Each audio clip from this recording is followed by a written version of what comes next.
자, 이제 좀 복잡한 공식으로 가볼 텐데, 일단은 이 부분을 진행하기 전에 꼭 이 부분에 대해서 알고 있어야 되는 게, 절대 수능이나 평가원 문제에서 이 부분을 활용해서 문제를 내지는 않습니다. 왜냐면은 이 부분은 이제 간접 출제 범위예요. 근데 이게 되게 말이 애매하잖아. 그래서 출제는 하긴 하되 간접적으로 출제하겠다라는 건데, 뭐 실상 교과서에서도 이 부분까지는 많이 다루진 않고, 뭐 이 정도까지는 다루는데, 이 정도까지는 다루는데, 교과서에서 아무리 다룬다고 해도 간접 출제 범위는 조금 부담이 있어요. 어려운 거를 출제하기에. 왜냐면은 이런 부분을 출제를 해버리면은 이건 거의 직접 출제야. 왜냐면 이 부분을 몰라서 틀려버리는 경우가 충분히 생길 수 있거든요. 그쵸? 그래서 간접 출제 범위의 어떤 기준이랄까요? 그거는 이제 난이도 적인 측면이 강하고, 실제로 이제 저 같은 경우에는 수능 기출 문제들을 엄청 많이 봐왔기 때문에 이게 실제로 출제가 된다 안 된다 이런 게 구분이 돼요. 하지만 여러분 안 될 거 아니에요, 그쵸? 그런 부분을 좀 잘 정리를 해줄 테니까 잘 기준을 잡아서 보고, 본인이 만약에 이 부분을 내신 시험 범위로 거쳐가야 된다, 그러면은 조금 정리를 하실 필요가 있습니다. 그래서 노트를 마련을 하셔서 잘 필기를 해두시고 외워두시면 좋을 거예요. 일단 처음 시작은 좀 간단한데, 뭐냐면 A 플러스 B 플러스 C의 제곱에 대한 변형 형태예요. 그러니까 A 자리에 AB를 넣고 B 자리에 BC를 넣고 C 자리에 CA를 넣은 것 뿐인데, 그러면은 원래 얘를 정리했을 때 이렇게 정리가 되잖아요. 그쵸? AB, EBC, ECA 이렇게 정리가 되는데, 이 자리가 이제 AB 바뀌고 BC 바뀌고 CA 바뀌고, 이 자리에 AB와 BC가 들어가면서 AB제곱 C 이런 식으로 정리가 되는 거를 다 정리해서 깔끔하게 정리한 형태가 이렇게 정리가 된다라는 겁니다. 그래서 이 부분까지는 뭐 직관적으로 판단이 돼도 이 부분은 직관적으로 판단이 힘들죠. 그러니까 즉 아, 아, 뭐 막 이런 식으로 정리가 된다라고 했을 때 이게 딱 이렇게 정리가 될 것이다라는 판단이 힘들잖아, 그렇죠? 그래서 이 부분은 꼭 외워야 하는 영역이 됩니다. 그래서 이 공식을 알고 있으니까 난 이 공식을 외우지 않아야지 이런 판단을 하면 안 된다라는 거예요. 반드시 이 부분 남기를 하셔야 됩니다. 그리고 교과서 정도의 난이도에서 나오는 이제 곱셈 공식의 끝판왕이 얘예요. 그래서 이 부분을 좀 잘 기억을 해 두셔야 되는데, 이 정도까지는 수능에 출제가 돼도 사실 할 말이 없긴 합니다.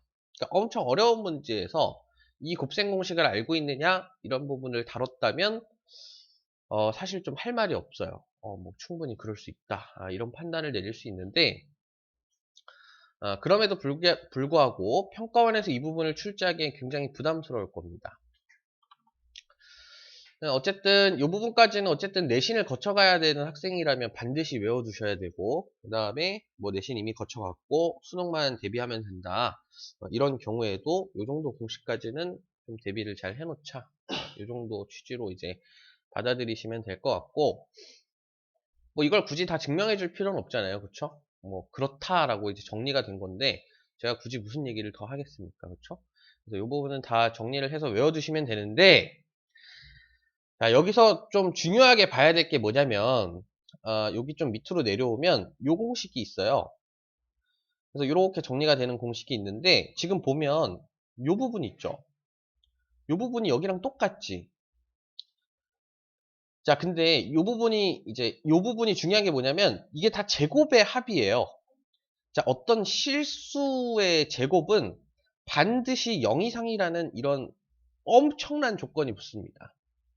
그러니까 되게 당연한 얘기지만 어쨌든 어떤 실수에 대한 제곱의 형태는 반드시 0 아니면 양수다, 이런 조건이 붙기 때문에 여기서 어떤 얘기를 할 수 있느냐, A와 B와 C가 모두 다 양수라면 얘 자체는 항상 양수일 수밖에 없어요. 근데 이게 왜 중요하냐면 그런 판단이 쉽게 안 들어.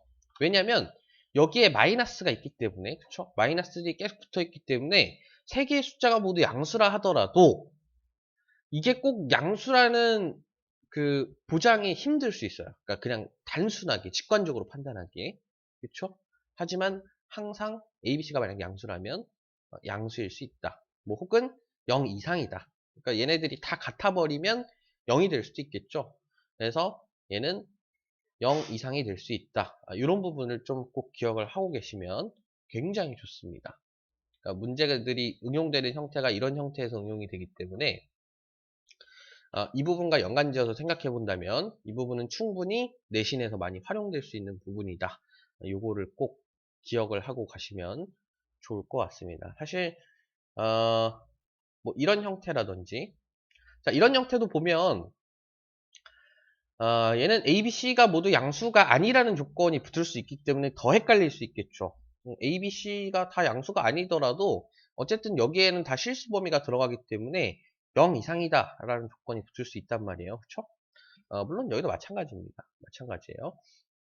그래서 이 두 개의 부분은 0 이상이 될 수 있다. 이 부분에 초점을 맞춰서 좀 기억을 해두시면 좋을 것 같아요. 그리고 특히 이 공식 같은 경우에는 얘랑 이제 결부가 돼서 또 여기서도 또 0 이상이다. 이런 얘기를 할 수 있다. 이런 부분을 꼭 기억을 해두고 가시면 좋을 것 같습니다. 어쨌든 공식 자체는 외우셔야 돼요. 별다른 뭐 왕도가 없습니다. 무조건 외우셔야 돼요. 그 다음에 얘도 이제 교과서에 나오는 부분 중에 하나예요. 얘도 교과서에 나오는 곱셈 공식 중에 좀 어려운 형태에 속하는데 사실 형태를 봐서도 알겠지만 이런 곱셈의 형태를 이렇게 전개할 수 있느냐라는 문제는 잘 안 물어봐요. 이거 그냥 곱하면 되잖아. 3 곱하기 3의 경우의 수잖아요. 그쵸? 다 정리하면 이거 나온단 말이야. 좀 복잡할 지연정. 근데 문제는 이걸 이걸로 바꿀 수 있느냐가 문제에서 나온다는 거죠. 그쵸? 얘는 곱셈 공식이고 얘는 인수분해 공식이죠. 그래서 이런 것들은 어떤 곱셈 공식으로서의 어려운 부분보다는 인수분해로서의 어려운 부분이 되는 게 맞다. 그래서 곱셈 공식에서 이런 부분을 좀 많이 해소해 놓으면 인수분해 가서 별로 어렵지 않아요. 외울 게 별로 없습니다. 어차피 이거 좌변 우변만 바꾸면 되는 거니까. 그렇고요. 그 다음에 이걸 보니까 또 떠오르는 공식이 하나가 있는데 뭐냐면 이게 있어요. 이것도 마찬가지로 수능에 나오기는 어려운데 충분히 수능에서 출제가 돼도 시간 안에 해결을 할 수 있기 때문에 그렇게 막 수능에 나왔다고 해서 뭐 이의 제기를 하거나 뭐 이건 말도 안 되지 않느냐 이런 얘기를 하긴 좀 그런 게 뭐냐면 얘는 합차를 응용할 수 있어요. 그래서 합차가 중요하다는 거야. 얘는 어떻게 합차가 응용이 되냐면 그래서 x제곱 더하기 1 이렇게 빼버리고 이 뒤를 마이너스 x 이렇게 쓰고요. 마찬가지로 여기도 x제곱 플러스 1 이렇게 쓰고 뒤에 플러스 x 이렇게 쓰면은 요 부분과 요 부분이 같죠. 그렇죠? 그리고 요 부분과 요 부분이 같지. 그리고 마이너스 플러스 합차죠. 근데 얘는 합차 공식을 쓸 수가 있어요. 이렇게. 됐죠? 그럼 얘를 이제 정리해 보면 이렇게 된단 말이죠. 그러면 얘가 x4승 플러스 x제곱 플러스 1이다. 이렇게 정리를 할 수 있어.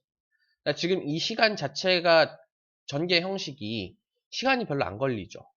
그러니까 원래는 3 곱하기 3 9가지 경우의 수를 다 계산해야 되는데 지금 같은 경우에는 그냥 합차 공식으로 중간에 사라지는 것들이 몇 개가 생긴 거예요, 총. 적어도 4개가 생기는 거죠. 그렇죠? 그렇기 때문에 그런 부분에 있어서 이런 부분은 충분히 물어볼 수 있다. 이것도 필기하면서 꼭 공식으로 정리를 해주세요. 자, 요것도 외우셔야 됩니다. 요것도 외우셔야 되는데, 지금 내가 이 그 복잡한 그 인수부, 곱셈 공식이라고 정리해 놓은 요 부분들이 다 뭐냐면, 내신에서 어떤 뭐 고등학교 시험에서 물어봤던 거를 위주로 좀 정리를 해 놓은 거예요. 그래서 좀 뭐 이런 공식이 나오면 사실 저도 좀 당황스럽습니다. 이런 공식을 다 막 일일이 외우고 있는 게 아니기 때문에 뭐 그때그때 일단 만들어서 해결은 하지만 내신 그냥 그 과정에서 딱 벼락치기로 공부를 해야 하는 경우에는 반드시 이런 것도 외워두셔야 된다는 거예요. 그러니까 수능 보는 데는 이런 거 전혀 안 씁니다. 수능에. 전혀. 그러니까 좀 분별을 해서 공부를 하셔야 돼요. 본인이 만약에 수능 공부를 하고 있다. 이게 필기 안 하셔도 됩니다. 좋죠? 나머지 부분들은 하세요. 얘는 아까 말했던 것처럼 이 부분이 제곱의 합으로 다 연결이 되어 있기 때문에 제곱의 합, 제곱의 합, 제곱의 합으로 다 연결되어 있기 때문에 0 이상이다. 이런 조건을 쓰기 위해서 이식 자체를 써버린단 말이에요. 그럼 이식 자체가 나왔을 때 과연 내가 이식이 항상 0 이상일 수밖에 없다라는 걸 눈치챌 수 있겠느냐? 어렵죠. 그렇죠? 이렇게 얘기하면 어렵죠. 이렇게 놓고 보면 뭐 누가 못하겠어. 그렇죠? 물론 못하는 학생도 있겠지만 어렵지는 않다 이 얘기죠. 근데 이거는 분명히 누가 봐도 어렵습니다. 직관적인 판단이 힘들다라는 얘기예요. 그래서 이 부분은 꼭 외워두시고 이거는 막 이렇게 바꾸고 싶잖아 사실. 이렇게 바꿀 수도 있잖아요. 그렇죠? 무슨 얘기인지 이해되죠? 이런 경우에도 이게 항상 0 이상이다라는 보장을 하기가 힘들단 말이야. 얘는 0 이상이에요. 하지만 얘는 그렇지 않단 말이야. 그렇죠? 그런 상황에서 얘가 항상 0 이상이라는 거를 보장을 받으려면 이렇게 가는 인수분해 공식이라든지 혹은 이렇게 가는 곱셈 공식을 알아야 되는데 사실 이것도 인수분해 공식은 아니죠. 그렇죠? 그냥 플러스 형태를 플러스 형태로 바꾸는 거기 때문에 인수분해 형식이라고 하긴 뭐하고 그렇다고 또 곱셈 공식이라고 하기도 뭐하고 그래서 이제 주로 곱셈 공식을 얘기할 때 많이 빼먹고 얘기하는 부분이긴 한데 실질적으로는 이 부분이 되게 중요합니다. 특히 내신에서 굉장히 자주 출제되는 영역이기 때문에 요거는 꼭 필기하고 꼭 외우셔야 돼요. 됐죠? 자, 그리고 이렇게 자기 자신과 자기 자신의 역수로 구성되어 있는 이런 제곱 형태가 나오는데 이 제곱 형태는 왜 중요하냐면 a 플러스 b의 제곱이라고 쳤을 때 이 형태, 그쵸? 이 형태 때문에 계속 뭔가 문제가 생기는 경우가 많단 말이야. 2a, b 이런 거. 근데 지금 얘 같은 경우에는 이게 딱 숫자로 떨어져 버려요. 왜냐면 x제곱 더하기 x제곱분의 1 더하기 2x 곱하기 x분의 1이 되면서 이 부분이 이렇게 상쇄가 돼요. 그렇죠? 그래서 이 부분도 이제 마이너스 2로 이렇게 정리되는 것처럼 다 숫자의 형태로 정리가 됩니다. 그래서 이 부분이 중요해요. 그리고 또 많이 활용되는 부분이 뭐냐면 2차 방정식 형태에서 조금 어려운 형태의 문제를 풀 때 이 곱셈 공식을 활용해서 문제를 풀기도 하거든요. 그거는 이제 나중에 요 바로 다음 강의에 문제들을 몇 개 보여주면서 이게 어떻게 활용되는지를 보여줄 텐데 아무튼 그런 것들에 응용이 되는 부분이기 때문에 굉장히 중요합니다. 그 응용이 될 수 있는 이유도 다 이렇게 숫자가 생기기 때문이에요. 그래서 이 부분도 꼭 기억을 해서 외워두시면 좋을 것 같습니다. 필수 아카데미를 진행하면서 제가 공식을 따로 정리해주지 않거든요. 뭔가 공식이 모아져 있는 공식집이라든지 교재, 뭐 자료의 형태로 준다든지 교재의 형태로 준다든지 그런 거 절대 없어요. 일체 없습니다. 앞으로도 없을 거예요. 무조건 본인이 필기하고 정리하셔야 돼요. 그렇게 일부러 그렇게 의도를 하는 겁니다. 필기하는 습관을 좀 기르시라고. 그래서 이 부분을 다 정리하시고 이 부분을 다 외우시면 앞에 얘기했던 간단한 공식부터 시작해서 지금 얘기하는 복잡한 공식을 다 외우시면 웬만한 곱셈 공식 문제는 다 푸실 수 있을 거예요. 내신에 출제된다 하더라도. 됐죠? 이 부분 잘 정리해서 앞으로는 곱셈 공식에 대해서 좀 어려움을 안 느끼셨으면 좋겠다. 이 얘기를 좀 하고 싶고 그 다음에 마지막으로 하고 싶은 얘기가 뭐냐면 곱셈 공식 부분과 인수분해 공식 부분을 공부하면서 이과 문과가 많이 나뉘어요. 무슨 얘기냐면 이 부분이 이제 고1 때 배우는 부분이기 때문에 고1 때 이 부분을 배우다가 씨발 나는 문과 가야겠다 이런 생각을 많이 한단 말이야. 왜냐면 나는 분명히 간단한 공식 다 외웠어. 다 외우고 막 시험장에 갔는데 결국 문제를 풀어보면 못 풀겠어. 학교 선생님들이 바보도 아니고 그쵸? 간단한 공식에서만 내겠어요, 문제를? 당연히 어려운 공식을 이용해서 문제를 내려고 할 테고 본인은 그걸 가르치지 않은 상태에서 문제를 낸단 말이에요. 그러면 당연히 학생 입장에서는 좌절할 수밖에 없지. 특히 이런 거 물어보면 야, 나 이거 가르쳐 줬잖아. 그럼 이거 이용해서 만들 수 있잖아. 이런 것도 마찬가지예요. 야, 너 이거 합차할 줄 알잖아. 합차할 줄 아는데 이거 왜 못해? 좀 약간 무책임하죠, 그쵸? 내가 그런 걸 알았으면 내가 선생했겠지. 그쵸? 이런 부분을 다 배우지 않고 문제를 풀다 보니까 수학 자체가 계속 어렵게 느껴지는 거예요. 그래서 아, 나는 수학이랑 좀 잘 안 맞나 보다. 그래서 이제 보통 문과를 선택하는 경우가 많고, 이과로 가는 학생들은 그럼 뭐 잘 배워놔서 그랬느냐? 아니에요.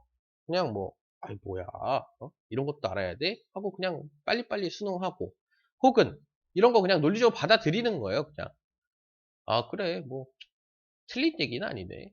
이걸로 이거 충분히 만들 수 있겠네. 그쵸? 그런 부분을 잘 받아들일 수 있느냐, 그런 게 아니느냐에 따라서 문과 이과가 좀 주로 나뉘더라. 근데 뭐 물론 본인의 성향 혹은 본인이 앞으로 나가고자 하는 그런 장래 희망에 따라서 문과 이과를 정하는 게 가장 바람직하지만, 수학을 못한다고 해서 문과를 가고 그런 형태는 더 이상은 좀 없었으면 좋겠어요. 우리한테도 그런 얘기를 좀 잘 안 했으면 좋겠습니다. 우리 충분히 본인이 좀 수학을 못한다 하더라도 이과의 어떤 과에 뭐 꿈이 있다면, 특히 뭐 의대라든지 이런 데 꿈이 있다면 하세요. 하면 다 늡니다. 그냥 단지 처음에 느꼈을 때 어떤 그 수학에 대한 불안감이라든지 그런 것들이 본인만 느끼는 게 아니라는 그 확실한 공감대가 형성이 되면 본인도 충분히 극복할 수 있어요.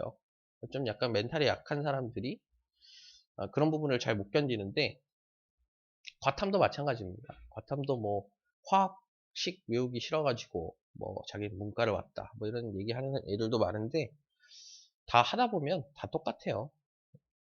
국사 외우는 것보다, 한국사는 다 이제 필수구나.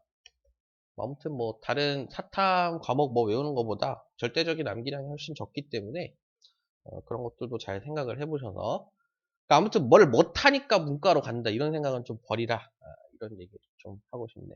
그죠?